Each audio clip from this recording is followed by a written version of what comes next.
She came to rest on a snowbank at the side of a highway. A teenage girl who could have been anyone's daughter. Her journey had taken her places no young girl should ever know. But finally, it had brought her home to a small Pennsylvania town she'd never seen before. If only she'd survived, she would finally have known there were people who cared.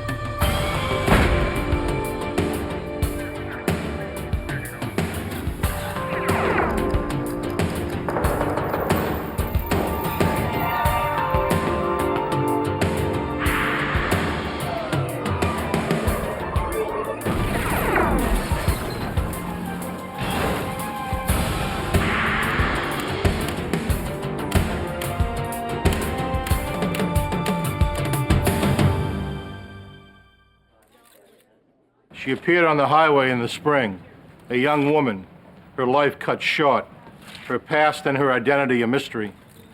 Only by finding out who she was could we ever hope to find her killer. I'm Jim Kallstrom, former head of the FBI's New York office. The highway gave the killer a quick and easy escape route, but the trail the FBI used to pursue him was twisted and long. We hoped it wouldn't be a dead end.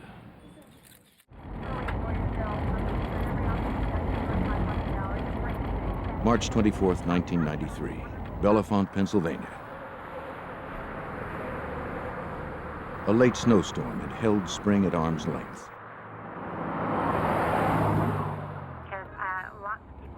On his way to work, a motorist drove down a quiet, snow-lined roadway. But something on the roadside caught his attention.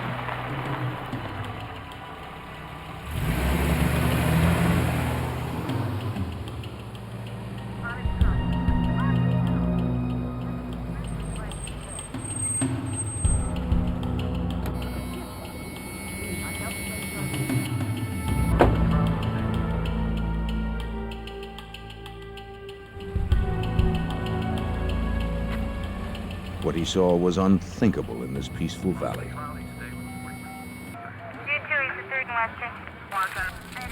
Pennsylvania State Police were immediately called in.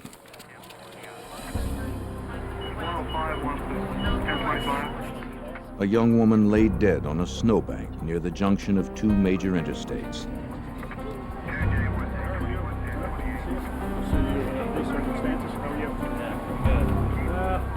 What do we got here? The county coroner determined the girl had died before she was dumped there. She was wearing only socks, panties, and a sweater. And she was young, high school or college age. But perhaps most disturbing, there was a rope knotted around her neck. And her hands were also bound. District Attorney Ray Gricar was at the scene, appalled by what he saw. What struck me is that someone had not only murdered this young woman, but treated her with such disrespect. The way her body was found haphazardly askew on this pile of snow suggested that she had been just thrown out as if she were nothing more than a piece of refuse along the side of the road. And it's something that makes you angry when you see it. Her body was taken away for an autopsy. Soon word of the crime began to spread in this close-knit town of 7,000. It was the first homicide in Bellefonte in 13 years. Like District Attorney Gricar, the townspeople were shocked and outraged. FBI Special Agent Randy Kohik was among them. He was drawn to the case well before the FBI was officially involved. That whole area up there is known as Happy Valley. It's a nice place to raise your kids. I lived there for 12 years. Crimes like this just don't happen there. And needless to say, to have a young girl's body dumped in your community is a heinous thing. They were extremely upset, and even more so, they wondered whether or not perhaps the murderer might live in the community. Detectives searched for anything that might help identify the girl. They found no purse or wallet, and little else. And I remember commenting to Trooper Madden that morning that he would be very, very fortunate indeed if he was ever able to even identify this young woman, let alone figure out who murdered her. Trooper Madden of the Pennsylvania State Police would be lead investigator. There was a slight indentation into the snow, about 6 inches, where the body itself looked like it had been dumped off of some type of object, be it a truck or vehicle, into the berm of the snow. Madden surmised the vehicle had been a truck with a cab fairly high off the ground. Tire tracks nearby would prove him right.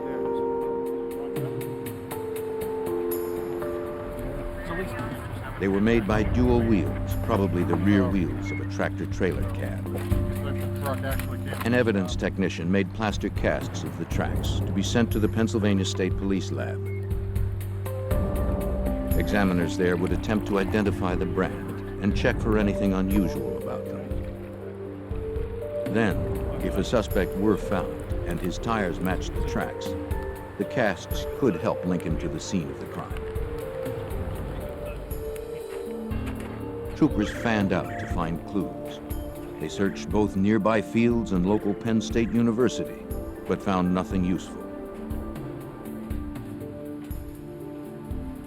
The body was taken to Lehigh Hospital in Bethlehem, Pennsylvania. There, coroner Dr. Mahalakis would perform the autopsy, as Trooper Madden observed. The doctor determined the cause of death to be strangulation. There were no gunshot or stab wounds. The body's core temperature revealed the young woman had been dead less than 12 hours when her body was discovered. It seemed she had died some time before she was dumped on the roadside, as the coroner at the scene had guessed. Other tests indicated she had had sex before she died. Whether she was raped or had consensual sex at the time was not known. However, based on the circumstances, we believed at the time that a rape may have occurred. Dr. Mahalakis carefully removed the rope from around the girl's neck. Wait a minute, right here, Doc. There's a piece of hair, this black hair. Under the knot was a single dark hair. It didn't belong to this blonde girl. But was it the killer's? The hair would be sent to the FBI forensics lab in Washington, D.C., along with the knots for analysis.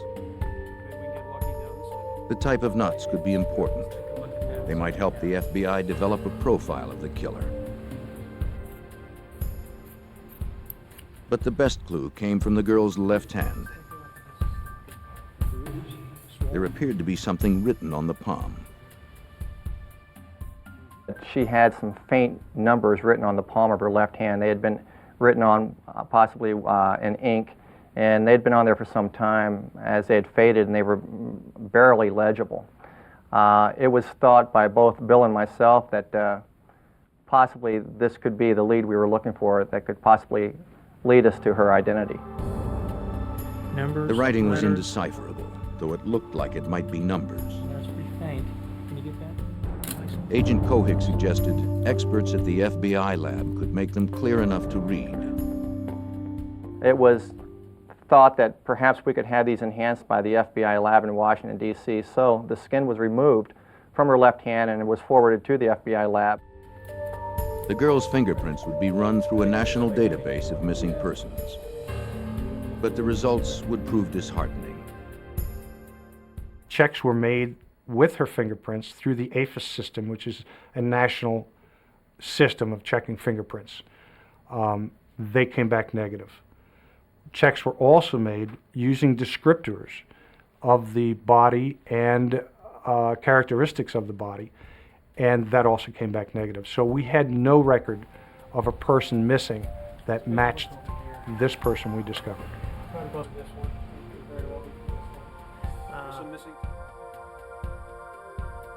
Then, x-rays were taken by a forensic dentist. They could be crucial in identifying the woman.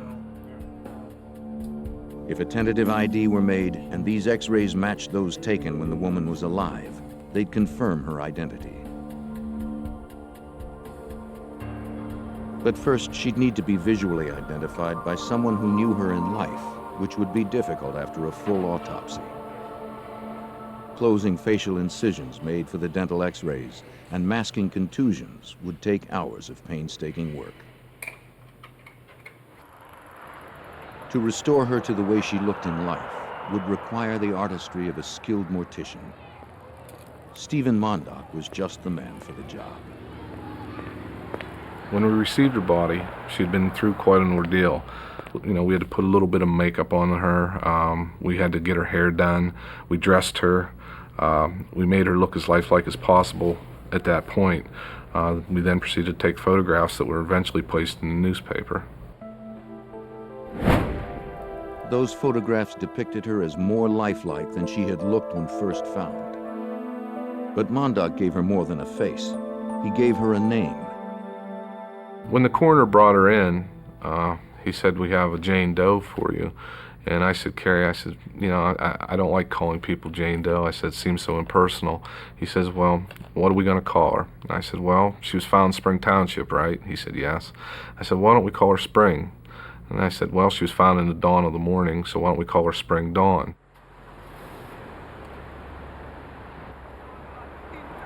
Mondock's caring work gave investigators exactly what they needed. They showed photos of the girl to dozens of truckers at local truck stops, restaurants, and gas stations. Some offered the names of people the girl resembled. Her young face struck a chord of recognition in many who saw it. Notices in local papers and on flyers also generated leads. The outpouring of calls to the state police at the time was plentiful, and we had to sift through every lead to try to determine if this person was a local person.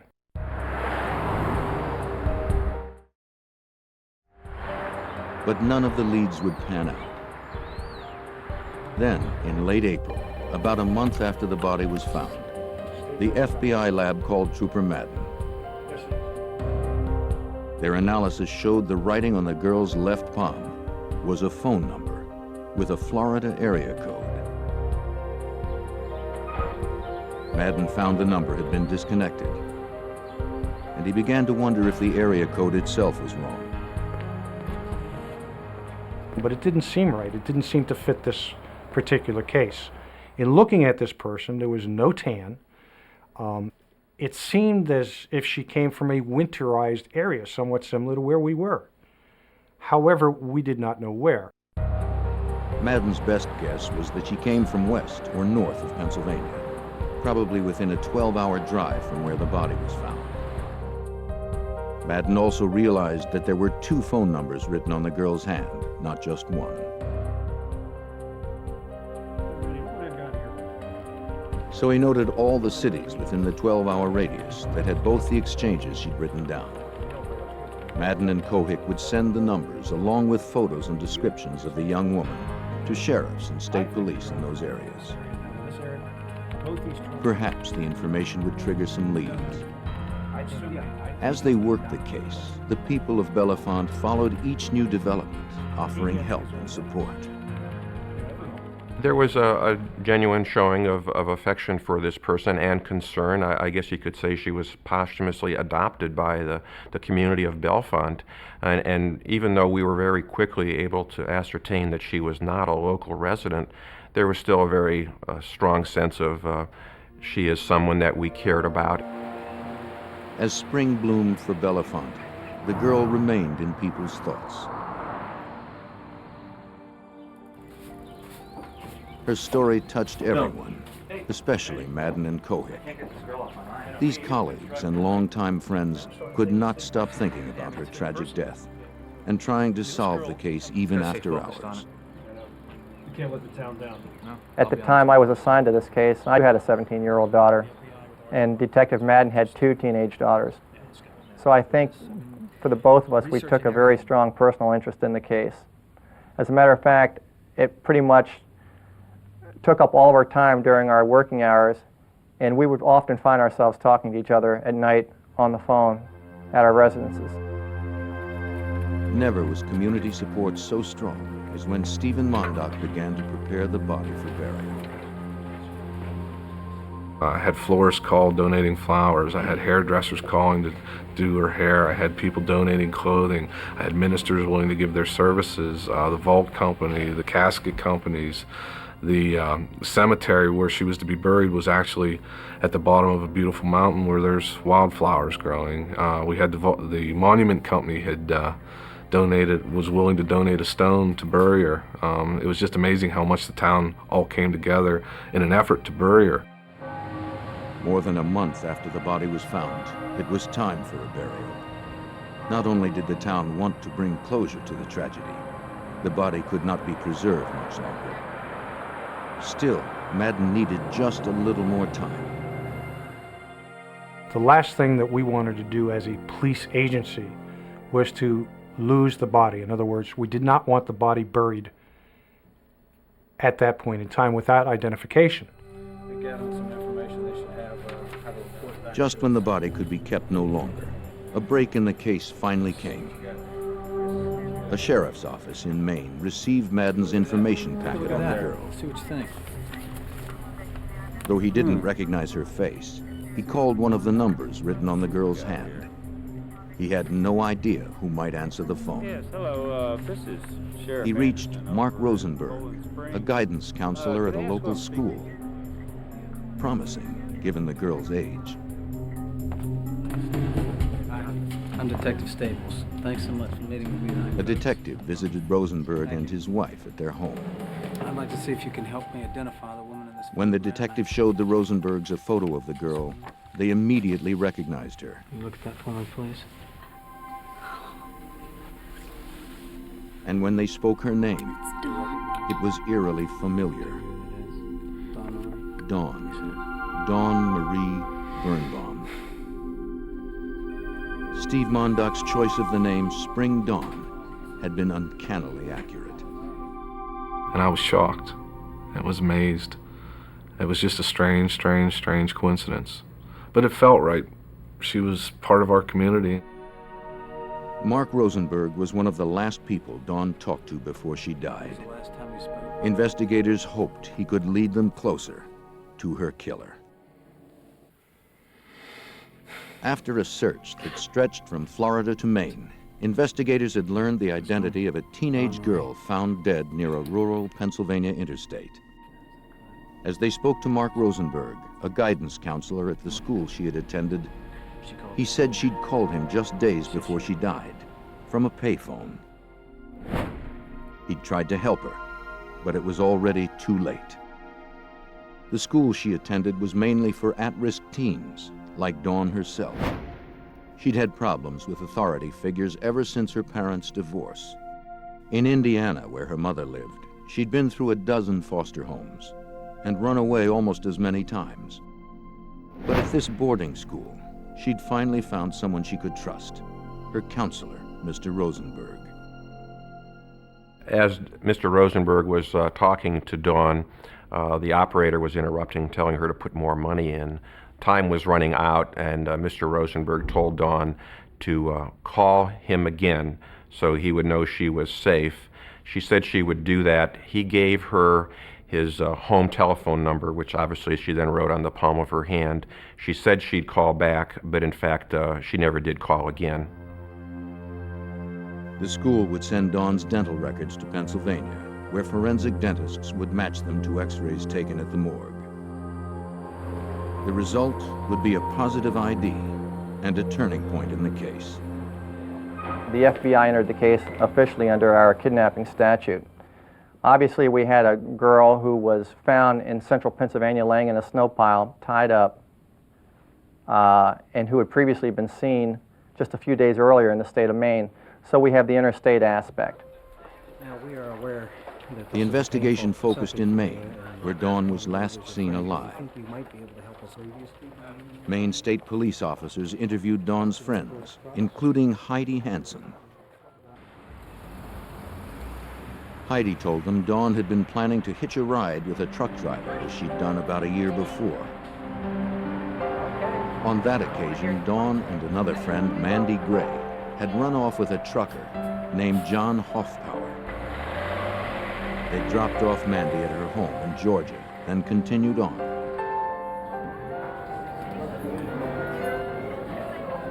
What had started as a ride became a relationship. As the weeks passed, they grew closer. And the woman of my life, Dawn. She's been waiting weeks to see you. Hoffpower took Dawn home to meet his grandmother. They continued to travel together, driving his routes. No one knew exactly where they'd gone or what they'd done, but Dawn spoke fondly of her time with Hoffpower. They'd enjoyed each other's company, and he had treated her well. It seemed one of the few happy times in her troubled life. Then, about a month after Dawn was last seen, the truck was pulled over by police in a random traffic stop. An officer demanded Dawn get out. She complied.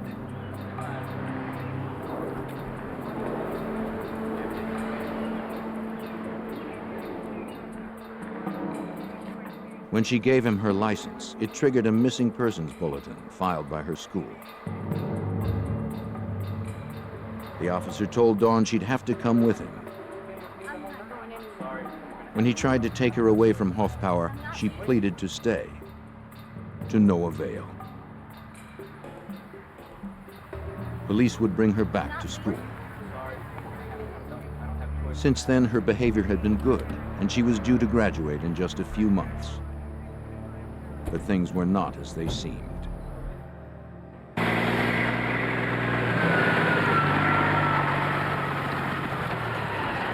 Apparently, Hoffpower was still in love with her, and maybe she with him.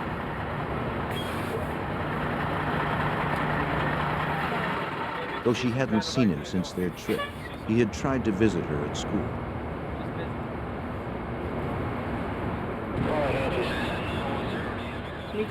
Listen, I'm sorry, you can't get in here. But security guards had kept him from entering the grounds. You got no clearance to come in here. Not having heard from him in a while, Dawn now told friends she was going to look for Hoffpower and run away with him again. Was brought back, On the evening of Sunday, March 21st, 3 days before Dawn was found dead, she had snuck off from a movie theater. She told her friend Heidi she would hitchhike to the Dysart truck stop in Bangor, Maine, hoping to meet Hoffpower. Get 2 agents down there ASAP and get me all the information. Hoffpower now became a prime suspect, since Dawn was last seen headed to meet him. Agent Kohick attempted to track him down. Apparently, he lived in Mississippi. But Hoffpower proved elusive. The closest relative agents found was his grandmother, who lived in Emory, Mississippi.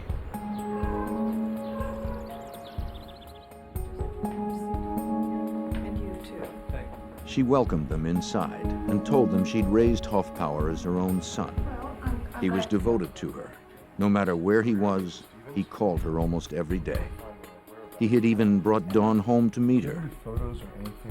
Now, when agents told the woman of Dawn's violent death, she was devastated. Then, she shared with them her own tragic news. Last September, a half year before Dawn's murder, her grandson had stopped calling her. He'd also stopped working and taking care of his pets. He'd left his wallet in his house and disappeared. His grandmother believed he was dead, though his body was never found. His car was found riddled with bullets, and there was some reason to think that he had gotten into some trouble with some very unsavory characters and had met a violent end. Agents learned his car had been found in September 1992, a few miles from his Mississippi home, 7 months prior to Dawn's death. By a strange twist of fate, Hoffpower's disappearance had led to Dawn's death. If Hoffpower had arrived at Dysart's, Dawn would still be alive. Their star-crossed love affair had ended in a double tragedy. Now, with Hoffpower presumed dead, Investigators' struggle to find Dawn's killer was almost back to square one. Investigators' most promising lead had gone cold. They again had no suspect in a chilling case. The death of a beautiful 17-year-old girl left dead on a rural Pennsylvania roadside. On a tip from Dawn's friend, Agent Cohick and Trooper Madden went to the Dysart truck stop in Bangor, Maine, where Dawn had said she was headed when she was last seen. Cohick from the FBI. How are you? I'm Detective Madden. I wonder if we could ask a few questions. They showed Dawn's photograph to the cashier, who remembered seeing her on the telephone a few weeks earlier. She was over there. Surprisingly enough, even though 2 months had elapsed, agents discovered that people recalled seeing the young blonde girl there standing at the doorway asking truckers for rides as they walked through. She was recalled by several people at the truck stop. And I guess when you know, you're a young teenage girl and you're out on the road like that, people take notice.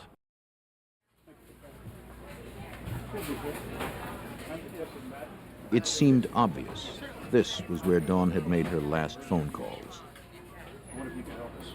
This cashier's desk, where a trucker would pay for fuel, was only about 15 feet from the bank of pay telephones which Dawn had used to make calls back home and down to the school. So it was easy to visualize how an encounter would have occurred between Dawn and a trucker. Agent Cohick secured a federal grand jury subpoena for the telephone records. Got a problem? Yep, we have a lot of problems. Going through them would be a painstaking task, but it was the most promising option in a case fast running out of leads. Mandy, her girlfriend, right? Mandy Gray. Some of her other girlfriends? The people Dawn had called might know where she had been going, or who she was going with. You got it. ASAP. The phone records confirmed Dawn's call to her guidance counselor, Mark Rosenberg, in Maine. They also revealed she'd phoned other friends. It seemed her last call was at 10 a.m. to Mandy Gray, the girl who'd traveled with Dawn and Hoffbauer. A state trooper visited Mandy at her home in Georgia. Mandy confirmed Dawn had called her from the Dysart's truck stop. Dawn said she'd gotten a ride to Dysart's from a friendly trucker who'd given her money for food when he'd dropped her off. Mandy said her friend had been disappointed that she hadn't found Hoffbauer there. She seemed to have no one else to turn to and nowhere to go. If she headed toward Indiana, where her mother lived, she feared authorities would be looking for her. Based on the conversation she had had with her girlfriend in Georgia, Trooper Madden and I reasoned that she had obtained a ride with a truck driver from Dysart's truck stop. At that point, I decided it would be best if we attempted to identify who may have stopped there for gas over that several-day period. And so I had a federal grand jury subpoena issued for all the receipts from the truck stop for approximately a 4-day period surrounding when Dawn was last seen there. Meanwhile, Trooper Madden obtained receipts for the 3 truck stops closest to where Dawn's body was found in Pennsylvania. They hoped that whoever had given Dawn a ride had bought gas in both places. It was possible. The distance from Bangor to Bellefonte is just over 650 miles, but not probable. A big rig can easily travel 1,500 miles or more on a single filling. Undoubtedly, it was a long shot, but Cohick and Madden nonetheless began the painstaking task of scanning thousands of gas receipts. Over approximately the next 4 weeks, I compiled the receipts from Maine and from Pennsylvania and ended up with 2 separate lists. After comparing one list against the other, I noticed there was only one match on the entire list of several thousand names. The name was James Robert Cruz, Jr. Cruz had bought gas on the morning of March 22nd at Dysart's truck stop, just as Dawn was talking on the telephone 15 feet away. 3 days later, he gassed up again in Milesburg, Pennsylvania, just a few hours before Dawn's body was found nearby. So this was a big breakthrough for us. We have a guy who's in Bangor when Dawn is in Bangor, and in central Pennsylvania right about the time her body is found. The receipt showed James Robert Cruz Jr. worked at an Ohio trucking company.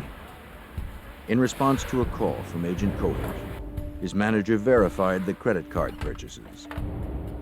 Okay, I've got the records. And, Cruz was driving truck 44 on a route consistent with the events of the crime. got the times, got the dates, got everything here. Agent Cohick and Trooper Madden now had a suspect in the killing of 17-year-old Dawn Marie Birnbaum. Okay, that sounds good to me too. Exactly. Investigators pursued their prime suspect, wanted for the murder of a 17-year-old high school girl Wednesday morning, then whose we'll go. body was dumped Sound near a good? Pennsylvania interstate. Mm-hmm. The man was a trucker named James Robert Cruz Jr. His manager told the FBI he was a model employee at an Exactly. Ohio trucking company. This is the file that we're But looking investigators found he had a dark And, past. for. Yeah, it turns I out. had a criminal history check run in the next few minutes and was able to determine that he had a rather lengthy criminal record. Most importantly on that criminal record was the fact that he had been in the U.S. military, and while in the U.S. military, he had been convicted of attempted murder via strangulation and had served time in Fort Leavenworth for that conviction. His military records gave investigators another key fact. We found that his blood type was A positive, which fit him into the small portion of the population which would be a possible source of the seminal fluid found in Dawn. It seemed investigators were closing in on their suspect. There's only one thing left that we could do to further attempt to identify whether he might have been the individual responsible for this murder, and that was to make a determination as to what type of tires he had on his truck. At Agent Cohick's request, an Ohio FBI agent inspected the tires on truck 44 while Cruz was on the road in another rig. The tires were XD1, Michelin, low profiles, a fairly unusual brand. At the Pennsylvania State Police Lab, an examiner attempted to match that brand to the tire cast made where Dawn's body was found. He compared the cast to detailed photographs in a tire reference guide.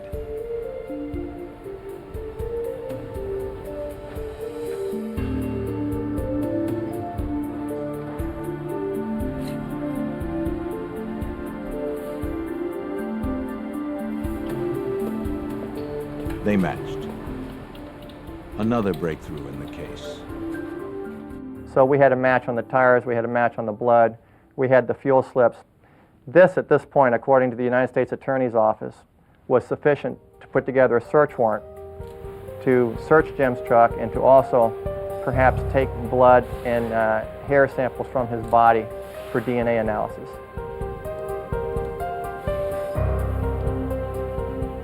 When Cruz was again away in another rig, FBI evidence recovery technicians examined truck 44. But if Dawn had in fact been in this truck, it would have been at least 2 months ago, so investigators didn't expect to find much. The fact that the truck was exceptionally clean didn't make them any more optimistic.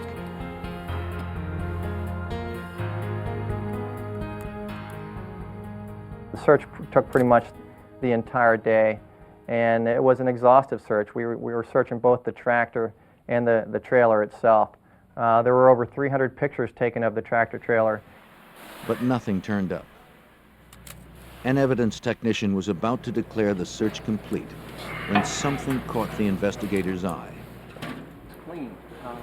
And I looked at the passenger door and noticed that at the bottom of the door there was a piece of carpeting. And upon closer examination of the carpeting, I noticed one single blonde head hair interwoven in the fibers of the carpet. You see something?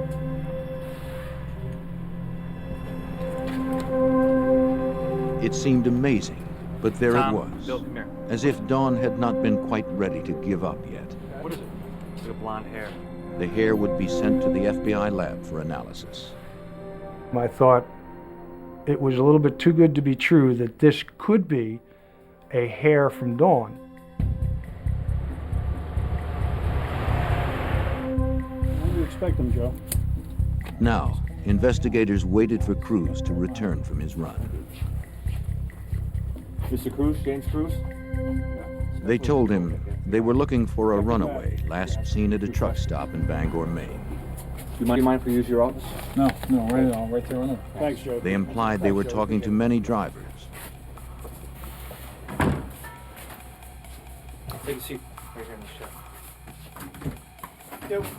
We know you had a long They asked to see Cruz's logbook for his record of travels on the days in question. The logs are government mandated to keep truckers from driving too many hours at a Gives kind of a time. history of where you've been. Cruz admitted he'd falsified his Is it logs. pretty accurate?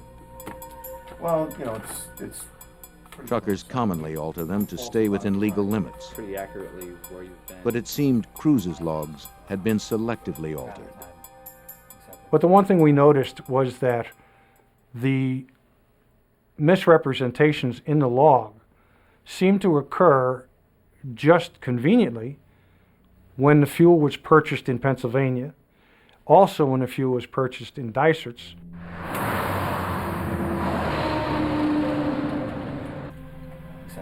I'm sorry. In response to questions, Cruz calmly described his route. Yeah, pretty much. But when asked if he fueled up between Bangor and Pennsylvania, he said he didn't have to. The 240 gallons his truck could carry was enough for the trip. Is this your signature on this credit card statement? I then suggested to him that I had a fuel slip indicating that he had in fact filled up his truck on Wednesday morning. He paused for a second and then advised that he did in fact recall doing that, and it was due to the fact that they gave free showers away at that particular truck stop in Mossburg. I asked him why he hadn't remembered it, and he said to me, well, I guess I just forgot. Mr. Cruz, we have a, look at your picture. Then, they showed him a photo of Dawn. We asked him if he had ever seen this girl before. At that point in time, he very calmly and casually stated no, he had never seen this girl, he didn't know her, nor had he ever met her before in his life. Stopped in Bangor, Maine. They told him they had strong evidence linking him to the crime. Dawn's phone calls from Bangor that coincided with his stopover there. Do you have any problem with that? The match of his truck tires to the tire tracks at the scene. And the match of his blood type to the type found on the body. He calmly chalked it all up to coincidence. I don't know how. At no point during the interview did any of his mannerisms indicate that he was at all nervous with my line of questioning. And as the night slowly went on, I think even Detective Madden agreed that he became less of a suspect for us, even though we had all this circumstantial evidence. He was just too calm and cooperative. Do you have any problem with that? Not at all. Cruz remained friendly, even when investigators produced a warrant for blood and hair samples. They would later learn from FBI profilers that such an excessively calm response can be a sign of guilt. On September 6th, results of the blood and hair analysis proved them right. The samples from Cruz matched the hair and DNA the killer had left behind on Dawn's body. With that evidence in hand, agents obtained a federal arrest warrant for James Robert Cruz, Jr. The FBI and the Pennsylvania State Police had identified the man who had brutally raped and murdered a young woman. On September 8, 1993, with a federal arrest warrant, Agent Cohick and Trooper Madden arrested James Robert Cruz, Jr. when he returned from another trucking run. As they made the arrest, Cruz suddenly dropped his easygoing attitude. One of the differences between the initial interview of Mr. Cruz and the arrest of Mr. Cruz was his demeanor. No longer was he the cool, calm, and collected person he had been during the initial interview that we had with him. Instead, Mr. Cruz appeared to be very sullen and was angry towards both Agent Cohick and myself. Cruz's arrest was the reward for determined investigators, committed to catching the killer of a girl who could have been anyone's daughter. Just 6 months earlier, investigators had only a body in the snow near an interstate with no ID. He was charged with first, second, and third-degree murder, rape, kidnapping, and the federal charge of unlawful flight to avoid prosecution. But I'd like to take a few minutes. For Dawn, the nightmare started as an adventure. On Sunday, March 21st, she left her friend Heidi at a movie theater near their school in Poland Springs, Maine. Dawn headed for Bangor, where she hoped to meet John Hoffman. A friendly trucker gave her a ride. She and John had been separated for months, and she looked forward to seeing him. But he wasn't there.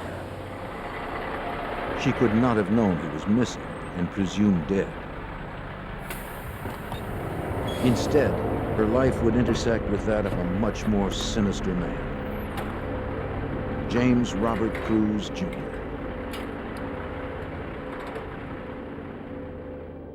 No, I'm okay. I'm fine. Dawn spent the day of March 22nd making calls at the Dysart truck stop in Look, I Bangor. was just calling to let you know I'm safe. She telephoned friends, letting them know where she was and that she was safe. Okay. We'll just tell everybody I'm okay. Oh, I appreciate that. She also talked to her school counselor, Mark Rosenberg, to say she'd run away, but was fine and promised to call him that evening. Okay. Oh, hang on a second.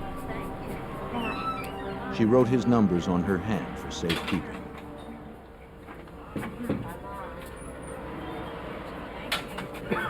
When James Robert Cruz paid for his gas, he saw Dawn on the phone, just 15 feet from the cash register. Okay. All right, well, we'll keep in touch, okay? All right. Bye. Cruz signed the credit card receipt, billing the gas to his employer in Ohio. Okay. Cool out there. Yeah. Bye-bye. Thank you.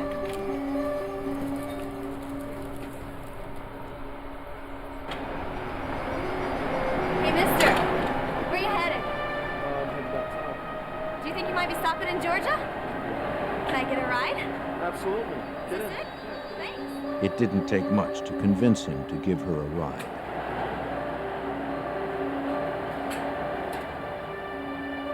She and Cruz would head south.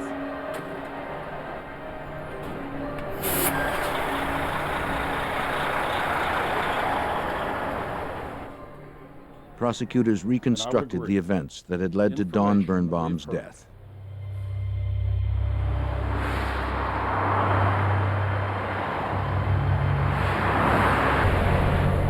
She had no idea of the danger that lay ahead. The hours she spent with James Robert Cruz would be her last.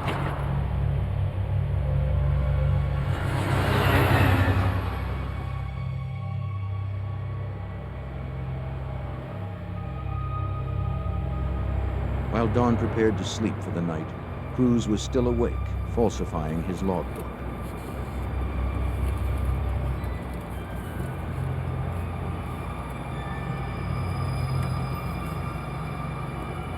Dawn would soon find herself a helpless captive, trapped by a cruel predator, with no escape.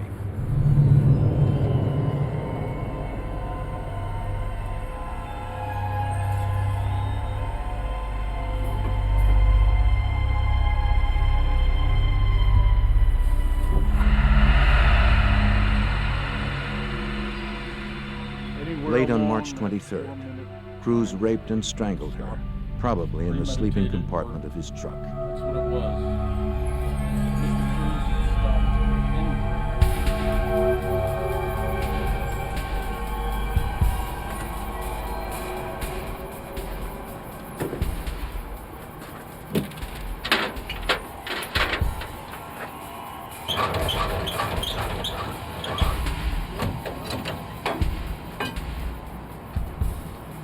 That same night, after buying gas in Pennsylvania, he disconnected his cab from his trailer at the travel point.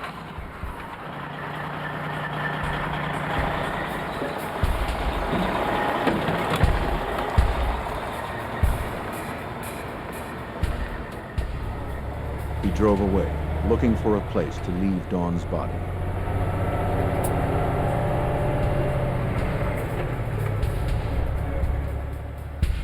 Cruz drove through the backwoods of Pennsylvania, anxious to dump the lifeless girl.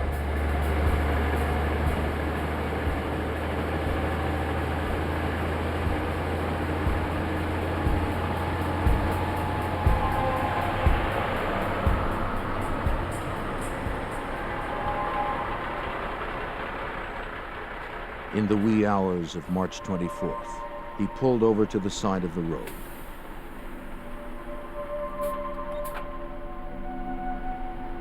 He pushed Dawn's body out of the truck and onto the side of a highway entrance ramp.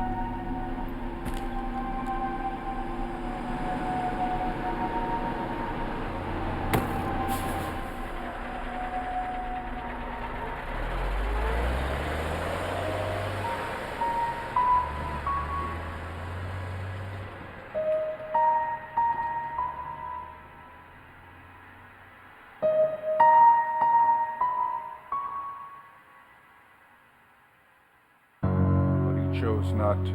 Cruz almost certainly believed he'd never be caught. That's what it was. And if not for dedicated investigators, advanced forensics testing, and plain good luck, he might easily have gotten away with murder. District Attorney Ray Gricar served as prosecutor. And one point that I wanted to emphasize to the jury was how long it took Dawn to die at the hands of James Cruz. The pathologist testified that from the moment the rope was knotted around her neck, it took 4 minutes for her to die. Gricar's approach was effective. On June 14th, after 14 hours of deliberation, the jury found James Robert Cruz Jr. guilty of first-degree murder. The judge sentenced Cruz immediately to life in prison without parole. He is serving his time at the Greene County Maximum Security Prison in western Pennsylvania. The legacy of this investigation, I would say, is the fact that at the beginning of the investigation, all we had was a young girl laying in a snow pile who had died a death no one should have to die. No identification on her for the most part, and a very strong concern among law enforcement agencies that she would not ever be identified, much less have the killer caught and convicted. We'd have Cruz behind bars. We have to make But it seemed Kohik and Madden may have performed an even greater service than they first realized. Sequenced with what we've got. At the time of the arrest, there was a lot of media interest in Cruz because in his own home state of Ohio, there had been a number of young women found along the highways and on-ramps over the previous year or two, and who had been tied up as well and left along on-ramps. A review of our VICAP database indicated over the previous 10 years there were approximately 600 young women that were found along the highways and who had died in a suspicious manner.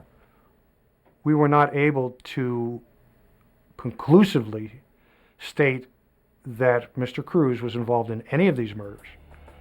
What we do know is that after the arrest of Mr. Cruz, the murders that we were talking about in the state of Ohio ceased. For Dawn Birnbaum, peace had finally come. The gentle people of Bellefonte will always remember her, and the killer who took her life and changed theirs forever.